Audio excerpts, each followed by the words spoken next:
మేము భూముల పైన బతికిన వాళ్ళం. మా భూములు ఎందుకు ఇవ్వాలి? వేరే భూముల్లో వేసుకోవాలి, వేరే దగ్గర వేసుకోవాలి. మా తాత ముత్తాత ఎప్పుడో సంపాదించిన భూములు అవి మేము ఏడుస్తున్నాం భూముల కోసం.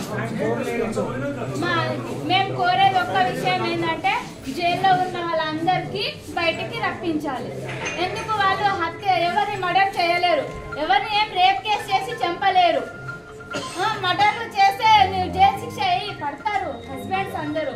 ఏ తప్పు చేయనప్పుడు వీడియోలో కనిపించిన వాళ్ళకి ఎందుకు వేసి కొడతారు మీరు? మేము అధికారం పైన దాడి చెయ్యలేము. మాకు అది మీరు వచ్చినప్పుడు మాకు చెప్పాలి, మేము వస్తున్నాము, ఇలా మీ ఊరికి వస్తున్నాము, అందరు ఒక దగ్గర సమావేశం కాండి, మేము వస్తున్నాం, మీటింగ్ చేద్దామని చెప్పాలి. మా నార్మల్ డ్రెస్సుల్లో వస్తారు మీరు వచ్చినప్పుడు, ఏదో ఒక డ్రెస్ వేసుకొని మాలాగా డ్రెస్సులు వేసుకొని వచ్చినప్పుడు, లేకపోతే పోలీసులను లేకపోతే గన్ మ్యాన్స్ లేకపోతే ఎవరినన్నా ఎంట పెట్టుకొని రావాలి. డబ్బు చెప్పుడన్నా చెప్పాలి మా ఊర్లో అందరికి మేము వస్తున్నామని. మీరు ఏం చెప్పకుండా డైరెక్ట్ వచ్చి తెలియదు. కలెక్టర్ వచ్చిన విషయం కలెక్టర్ కూడా తెలియదు.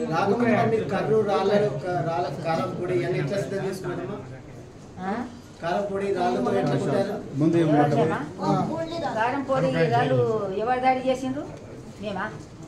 మరి పోలీసు వాళ్ళు వచ్చి ఇంట్లో వచ్చి మాకు ఒకటి కొంట 2 కొంటగా వచ్చి మాకు తలుపుని తీసి ఆడవాళ్ళ కుర్చీలు నెత్తి వల్ల కోటుడు అయితే సరిపోయినా? పోలీసు వాళ్ళకు సరిపోయినా?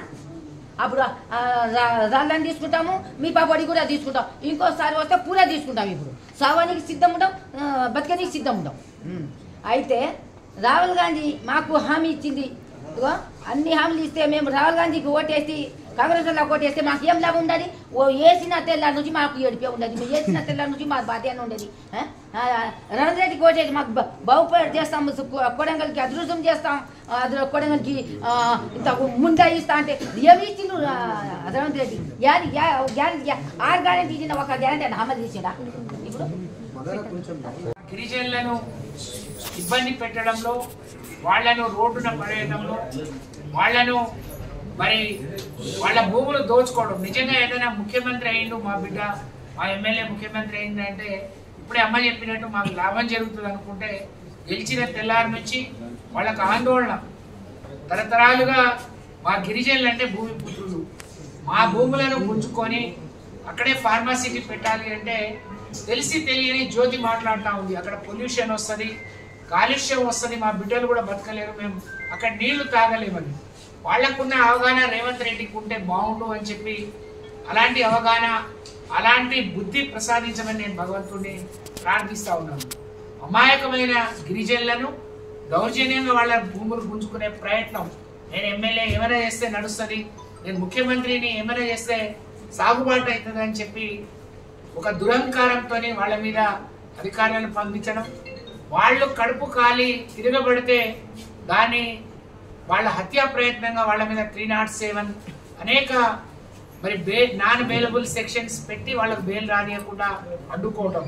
నువ్వు నిజంగా ముఖ్యమంత్రి సరి అయిన పరిపాలన చేస్తే వాళ్ళను మీరు చేసిన తప్పిది, మీరు ఇందులో ఉన్నారు అని పట్టుకుపోవాలి. కానీ అపరాత్రి అర్ధరాత్రి అని చూడకుండా కరెంటు బంద్ చేసి, ఇంటర్నెట్ బంద్ చేసి, ఆడోళ్ళు మొగోళ్ళు చూడకుండా మరి వాళ్ళ మీద దౌర్జన్యం చేయడం, వాళ్ళను జైల్లో పెట్టడం, ఇది ఎక్కడి అమానుషం అని చెప్పి మేము ప్రశ్నిస్తా ఉన్నాం.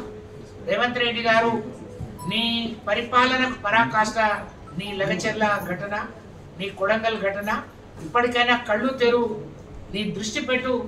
ఢిల్లీ వైపు తిరిగి ఢిల్లీ వైపు పెట్టే దృష్టిలో 10 పైసల వంతన్న పరిపాలన మీద పెడితే ఈరోజు ఇలాంటి సంఘటన జరిగేది కాదు, ఇంతమంది గిరిజనులు బాధితులుగా అయ్యేవాళ్ళు కాదు అని చెప్పి నేను తెలియజేస్తా ఉన్నాను.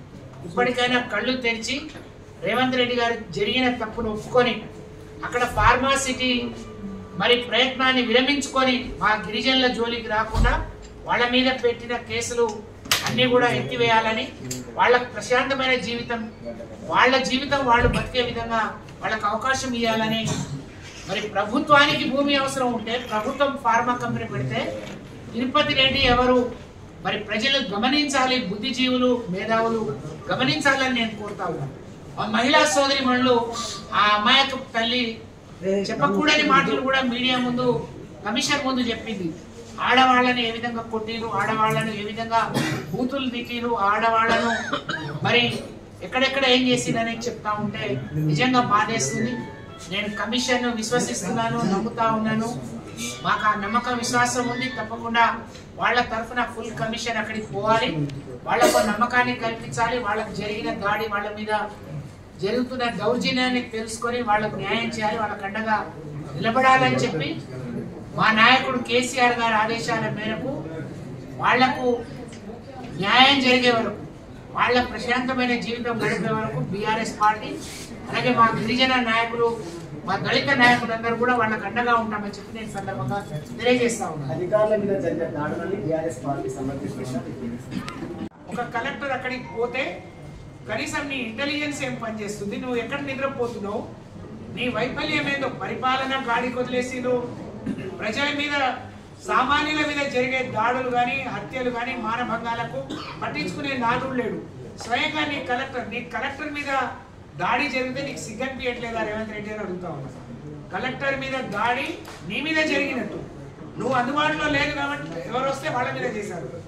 కానీ ఇందులో నుంచి నీకు జ్ఞానోదయం కావాలి, నీ ఇక్కడ నుంచి నీకు ఇప్పటికైనా నీ బుద్ధి మారాలని చెప్పి నేను తెలియజేస్తా ఉన్నా. గత వారం కొడంగల్లో జరిగిన దౌర్జన్యకాండ, అత్యాచారం బాధితులందరూ కూడా ఈరోజు మన రాష్ట్ర ఎస్సీ ఎస్టీ కమిషన్ దగ్గరికి రావడం జరిగింది. ముఖ్యంగా నేను తెలంగాణ ప్రజలకు చెప్పాలనుకున్నది ఏంటంటే, ఇక్కడ బాధితులందరూ అధికారులు కాదండి, ఇక్కడ బాధితులు పేద గిరిజన రైతులు, గిరిజన మహిళలు. వాళ్ళ బాధలు ఇక్కడ వింటుంటే కళ్ళల్లో నీళ్లు తిరుగుతూ ఉంటాయి. ఇలా వాళ్ళు చాలా క్లియర్గా గౌరవ చైర్మన్ గారికి చాలా స్పష్టంగా మీడియా సమక్షంలోనే వాళ్ళు పూసగుచ్చినట్టుగా వివరించారు వాళ్ళ మీద ఏ విధంగా దాడి జరిగింది. ఒక మహిళ అయితే తన మీద అత్యాచార ప్రయత్నం కూడా చేసిందని చెప్పేసి చెప్పడం జరిగింది. మరి SC ST prevention of atrocities 1989 act ప్రకారం రాజ్యాంగంలో జీవించే హక్కు ఆర్టికల్ 21 ప్రకారం ఇది శిక్షార్హం. తప్పకుండా మరి కమిషన్ మాకు ఈరోజు హామీ ఇవ్వడం జరిగింది ఏంటంటే, మహిళా పోలీస్ అధికారులను పిలిపించి వీళ్ళ స్టేట్మెంట్లు కూడా రికార్డ్ చేసి తప్పకుండా ఆ పోలీస్ అధికారులు ఎవరైతే అత్యాచార ప్రయత్నం చేసిండ్రో వాళ్ళ మీద SC ST prevention of atrocities act కింద తప్పకుండా కేసు బుక్ చేస్తామని చెప్పడం జరిగింది. సో దీని కమిషన్కు చాలా ధన్యవాదాలు తెలుపుతున్నాం. వీళ్ళ బాధలను కూడా శ్రద్ధగా విన్నందుకు. మరి తప్పకుండా ఇది జాతీయ మహిళా కమిషన్ వైపు, అదేవిధంగా రాష్ట్రంలో కూడా ఒక మహిళా కమిషన్ ఉంది, ఆ మహిళా కమిషన్కు, అదేవిధంగా మరి జాతీయ ఎస్టీ కమిషన్ కూడా తప్పకుండా ఈ విషయాలను కూడా చెప్తాము, ఫిర్యాదు చేస్తాము. మరి ఈరోజు ఒక మహిళ రాహుల్ గాంధీ గారిని డైరెక్ట్ రమ్మంటుంది. ఏదో మణిపూర్లో ఉండే మహిళల ప్రాణాలు ఒకటి, మరి మా ప్రాణాలు ఒకటి కాదు, అందరూ కూడా ఒకటే ప్రాణాలు. అందుకొరకు వాళ్ళ ప్రాణాలకు ఎక్కువ విలువ, మా ప్రాణాలకు తక్కువ విలువ లేదు, అందరి ప్రాణాలు ఒకటే అని చెప్పి ఆ మహిళ రాహుల్ గాంధీ గారిని కూడా ఇవాళ కొడంగల్కు రమ్మని చెప్పి రిక్వెస్ట్ చేసింది. లేదంటే మీ అడ్రస్ చెప్పండి, మేమే అందరం కలిసి అక్కడికి వస్తామని చెప్పేసి కూడా చెప్పడం జరిగింది. సో అందుకొరకు మరి ఈ విషయాన్ని తెలంగాణ ప్రజలందరూ కూడా తెలపాల్సిందిగా మీడియా మిత్రులందరూ కూడా మరొకసారి థ్యాంక్ యూ వెరీ మచ్.